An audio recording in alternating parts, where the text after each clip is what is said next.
In the near future, Earth is slowly dying due to the damage caused by humanity, and people are desperate to escape. One day, a giant black sphere appears out of nowhere near Mars, prompting the dispatch of 6 astronauts to investigate it aboard a spacecraft called Achilles. For 8 months, the crew remains in hibernation. During that time, Carla constantly dreams of her daughter and mother, who tragically died in a car accident 2 years ago. When there are only 8 hours left to reach the sphere, the crew wakes up.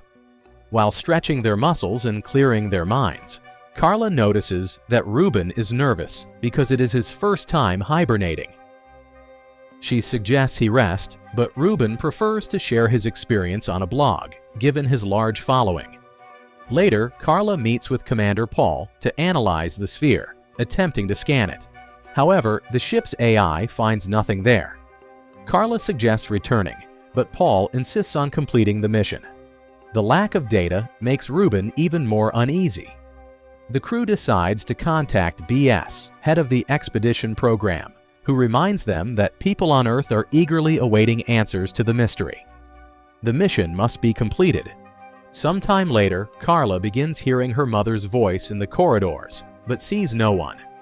At the same time, Ruben wakes up startled by eerie whispers in his room. Concerned, Carla arrives at his quarters, but Vance calls her via video, saying he's worried because she seems tense. Carla insists she's fine, and the call abruptly cuts out. The ship's AI announces that the sphere is causing an anomaly. Carla runs to the main deck where the sphere emits a beam of bright light at the ship, causing system problems. The rest of the crew arrives, noting that the light seems to be guiding the vessel on where to go. As they approach, the AI detects a noise coming from the sphere. After analyzing it, they decode a message repeating Deus, the Latin word for God. This triggers panic in Ruben, who insists they head back before running off. Carla suggests pausing the journey and waiting for the AI to restore communications to report back to BS, but Paul decides to press on. Later, the team finds Ruben crying in the hallway, still terrified. He insists the light is Judgment Day sent by God, because the voices told him so, and again begs them to cancel the mission before leaving. The crew discusses possible theories. Wolf believes they have a duty to discover what the sphere is, and if it turns out to be a hostile alien presence, they could destroy it. Paul observes the conversation through the cameras and calls Wolf, warning him not to mention blowing things up when they're so close to the ship. When the vessel is about to reach the sphere, Carla and Ruben again hear voices. Wolf takes Carla to her room. She mentions headaches since her car accident, but omits the voices. Their conversation is interrupted by Tess, who reports that Ruben is missing. Despite Ulf's concerns, Carla joins the search. The team splits up, and Tess checks the cargo hold. There, she finds Ruben behind some containers, surrounded by lights while performing a ritual to appease the voices in his head. His skin is carved with religious symbols. Horrified, Tess screams, alerting Carla and Ulf, who rush to her. Unfortunately, when Carla arrives, it's too late. Tess is already dead on the floor with her entrails exposed. Ruben realizes Carla is watching him. He takes her hostage and threatens to kill her too when Wolf arrives. Desperate, Ruben claims they are beyond redemption, and that if they land on the sphere, they will be part of God's massacre. He also states that Paul is hiding something and that they should take the ship away from him. At that moment, Paul appears behind Ruben and without hesitation shoots him, killing him instantly.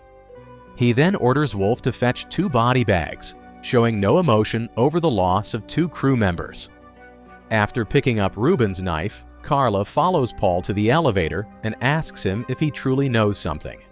He denies it, and irritated by what he sees as her questioning his leadership, reminds Carla that orders are orders.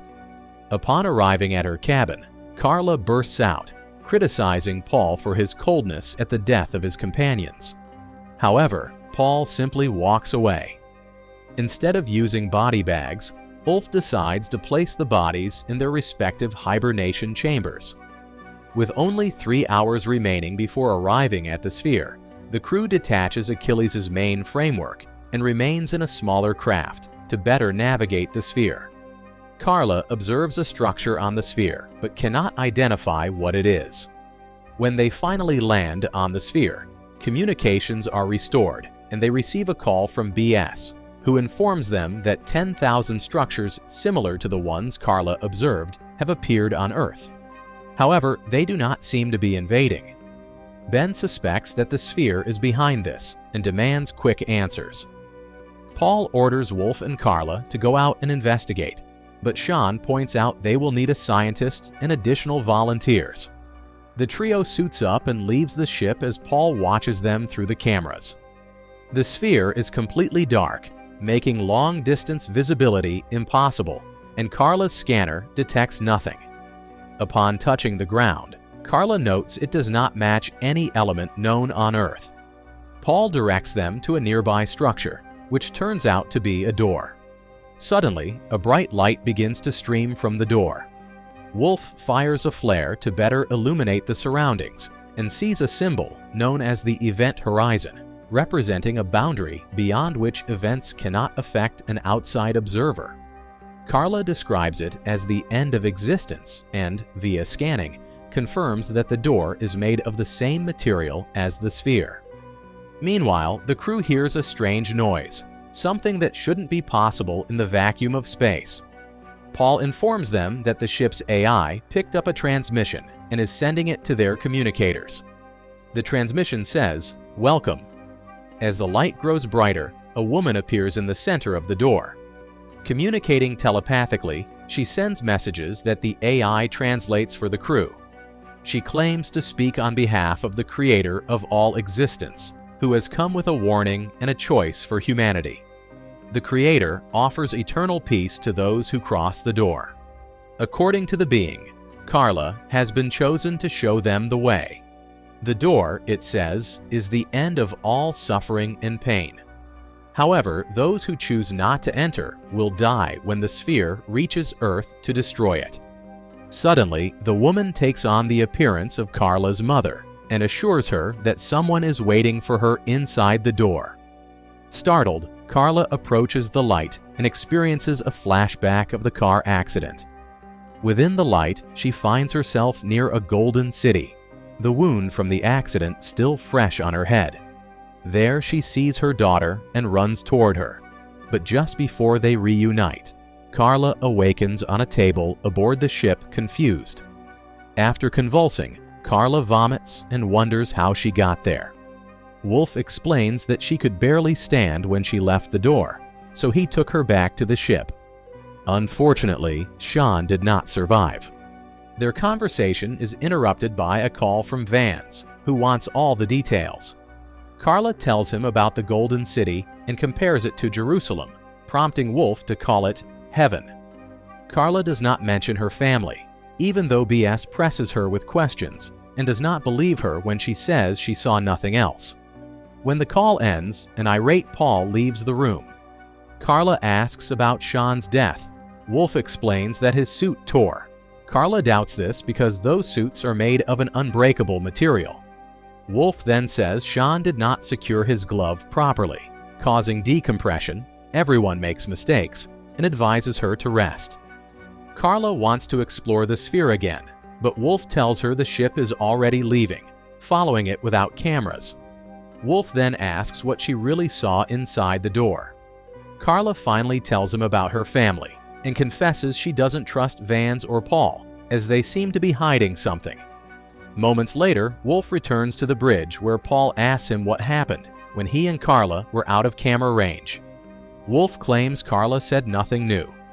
Paul, suspicious, reminds Wolf that he must respect his orders. Once the ship leaves the sphere's orbit, the AI announces that the crew should be ready to hibernate in an hour. Carla takes Ruben's knife, goes to the capsules, and examines Sean's body, specifically his suit.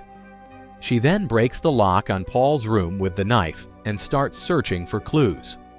Paul, watching her through security cameras, sends Wolf after her. In Paul's room, Carla finds a gun and some interesting files. Wolf appears outside the room, but Carla holds him at gunpoint. After reading the files, Carla discovers Wolf is a former elite soldier, once considered the best in his field. Wolf admits his past, but swears he knows nothing about the sphere. Carla forces him back to the bridge, where she points the gun at Paul. Paul says she is committing mutiny and that the punishment is death. Carla accuses him of having shot Sean, insisting Wolf did it because he was once a hired assassin. The tense situation is interrupted by a call from Vance, who claims not to be their enemy and says his scientists believe Carla really did see heaven. Vance then plays a video showing crowds on Earth desperate to leave the planet after seeing the images of the sphere he broadcast. Carla is in shock, and Paul takes advantage, attacking her. After a struggle, Carla manages to push him away and shoots him in the chest, killing him. However, she realizes she hurt herself during the fight and is bleeding from her stomach. After hanging up on Vance, Carla points her gun at Wolf, who confesses to killing Sean, but insists he does not want to harm her because he, too, seeks to learn the truth about the sphere and what she saw. Finally, Carla decides to trust Wolf, who takes her to the infirmary to bandage her wound. Once recovered, Carla admits she wants to return to the sphere, but Vance controls the ship's AI. Wolf reveals he has the code to override the AI, but to do it, they would have to bring down the heel, since Achilles is too large to manually pilot. This would mean losing the main propulsion and making the journey back to Earth take over 5 years. Carla begins to lose hope, but Wolf suggests an alternative plan. Carla returns to the bridge and contacts BS, threatening to destroy the sphere if necessary, believing it's all a lie. BS then activates classified files and reveals that he created the sphere. There is no God. It was all his plan to save 6 billion people and eliminate the remaining 15 billion because Earth is overpopulated. There is no God at the door, and the sphere actually cannot destroy Earth. It was all a lie, designed to make people panic and rush to the doors that appeared around the planet. They believed they were entering heaven, but in reality, they were walking to their deaths. Carla, confused, cannot comprehend how all this made her hear her family.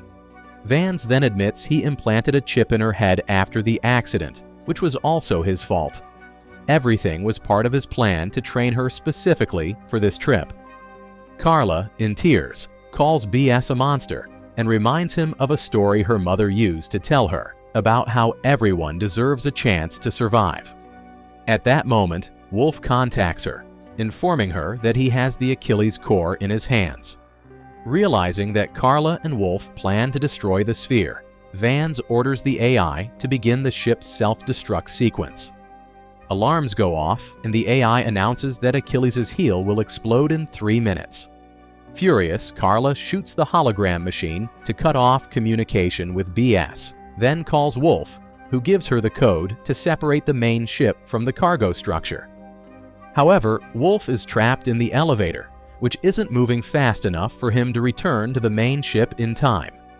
He tells Carla to leave without him, but she initially refuses. At that moment, the self-destruction starts to unfold, and Achilles' heel explodes at various points simultaneously. Carla has no choice but to detach the vessel. Horrified, she watches as the explosions destroy the main structure, thinking her friend has died. However, Wolf contacts her again and reveals he crossed the boundary at the last second. The pair celebrates their survival with a drink, and Wolf explains that due to losing half of Achilles' heel, detonating the core will have to be done manually. Carla agrees, saying they will do it together. When the ship lands on the sphere, Wolf closes the door behind him and tells Carla to return to Earth to tell everyone the truth. Carla departs in the ship, bidding Wolf farewell. He waits until the ship is far enough away, then detonates the core, destroying the sphere once and for all. Now alone, Carla travels back to Earth. The AI informs her that the journey will take 7 years. If you want interesting movie recaps, like, share, and subscribe to follow us for more movie recaps.